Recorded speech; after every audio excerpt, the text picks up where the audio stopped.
Super star Krishna మృతి పట్ల సినీ ప్రముఖులతో పాటు రాష్ట్ర మంత్రులు ఎమ్మెల్యేలు దిగ్భ్రాంతి వ్యక్తం చేశారు. తెలుగు చలనచిత్ర సీమకు గౌరవాన్ని తీసుకువచ్చిన సూపర్ స్టార్ కృష్ణ మరణం బాధాకరమని సీఎం కేసీఆర్ అన్నారు. తాను ఓ మంచి మిత్రుడిని కోల్పోయానని ఆవేదన వ్యక్తం చేశారు.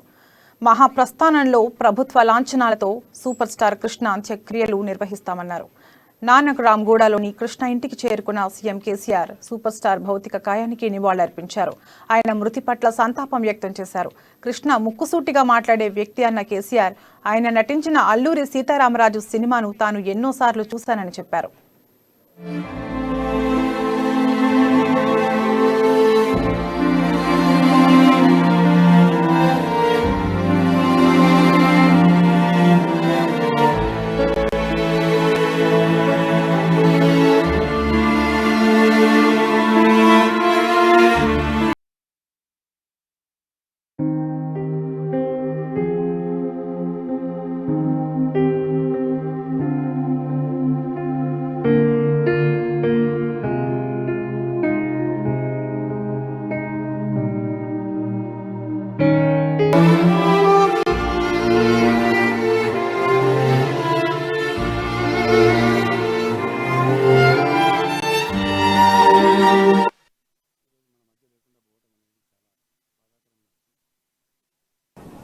వ్యక్తిగతంగా నేను చాలా గొప్ప మిత్రుని, మంచి మిత్రుని కోల్పోయాను.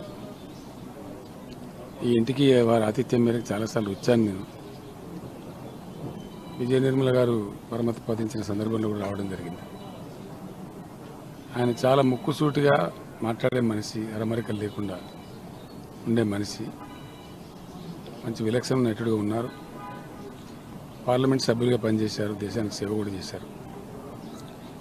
అల్లూరి సీతారామరాజు లాంటి గొప్ప సినిమా నేను వారికి చెప్తే చాలా నవ్వారు. కేసీఆర్ గారు మీరు కూడా సినిమాలు చూస్తారని. నేను చాలాసార్లు చూశాను. అల్లూరి సీతారామరాజు సినిమా అంటే చాలా సంతోషించారు. అటువంటి మంచి దేశభక్తిని ఉద్బోధించేటువంటి, స్వతంత్ర పోరాటాన్ని స్ఫురింపజేసేటువంటి గొప్ప సందేశాత్మక చిత్రం నిర్మించారు. కాబట్టి వారికి తెలంగాణ ప్రభుత్వం వారి సీనియారిటీని, వారికి చేసినటువంటి ఆ దేశభక్తి గురించిన ప్రయత్నాన్ని గుర్తిస్తూ అధికారికంగా ప్రభుత్వ లాంఛనాలతో వారి అంత్యక్రియలు నిర్వహించాలని చెప్పి ప్రభుత్వం ఆదేశాలు జారీ చేసింది. ఏమైనప్పటికీ ఒక మంచి మిత్రుణ్ణి కోల్పోవడం చాలా బాధాకరంగా ఉంది. ఈ సందర్భంలో వారి కుటుంబ సభ్యులు ఇప్పుడే నాకు మహేష్ బాబు మిగతా కుటుంబ సభ్యులు కలిశారు. వారికి ధైర్యం కూడా చెప్పాం. వారందరికీ కూడా ఈ దుఃఖాన్ని భరించేటువంటి ధైర్యాన్ని భగవంతుడు ప్రసాదించాలని